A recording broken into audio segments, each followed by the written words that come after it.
মুখে একগাল হাসি, টুকটুকে গায়ের রং, ঠিক যেন ছোট্ট কোয়েল। প্রথমবার মেয়ে কাব্যকে প্রকাশ্যে আনলেন টলিউডের তারকা অভিনেত্রী কোয়েল মল্লিক।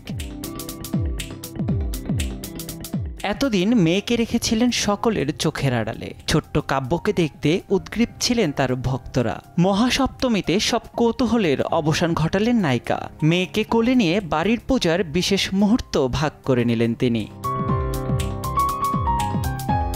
এর আগে ২০২৪ সালে দেবীপক্ষে দ্বিতীয়বার সন্তান সম্ভব হওয়ার সুখবর দিয়েছিলেন কোয়েল। স্বামী ও ছেলের সঙ্গে হাসি মুখের ছবি দিয়ে লিখেছিলেন, খুব শীঘ্রই বড় দাদার দায়িত্ব পেতে চলেছে কবির।